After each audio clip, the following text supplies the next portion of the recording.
আজকে একটা ঈদের দিন, তাই না? তা আপনি একটা কন্টেন্ট ক্রিয়েটার হিসেবে বা মানে যতটুকু ইনকাম করেন বা আপনার বাপের যতটুকু আছে তা আপনার আজকে আপনি কোটি কোটি টাকার মালিক আপনার বাপ, কিন্তু আপনি এখনো তো অধিকারী হতে পারেননি। তা আপনার ঈদের দিন আজকে এই গেট আপ আমি একটু জানতে চাই। সুন্দরী তো না লুঙ্গি পরা মানে গেঞ্জি পাঞ্জাবি থাকবে ঈদের দিন। ভাবিলাম কি রোজার ঈদ গেল না, আমি ভাবলাম যে এটা হচ্ছে আমার বউ ছাড়া শেষ ঈদ। পরে ঈদে আমার বউটাও থাকবে, আমি শ্বশুর বাড়ি যাবো। তো শ্বশুর বাড়ি গেলে গেলে এই গেটআপটা আসলে নেওয়া উচিত। শ্বশুর বাড়ির অবস্থানরত অবস্থায় এই গেটআপে থাকতে, এটা তো সব থেকে বাংলার মানসম্মত আগের আমলের জমিদার বংশের জামাইদের গেটআপ হচ্ছে এটা।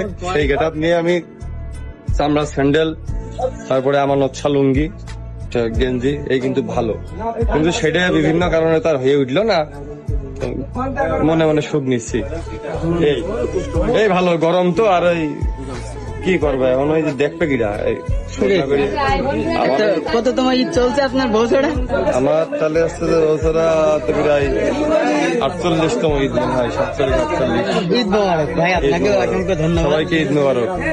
আমাকে কেমন লাগছে কমেন্টে জানাও সবাই। ভালোই লাগছে, কিছুক্ষণ পর আবার কুপাকুপি করতে হবে না, গেটা বেড়ে ঠিক আছে। ধন্যবাদ আপনাদেরকে অসংখ্য ধন্যবাদ।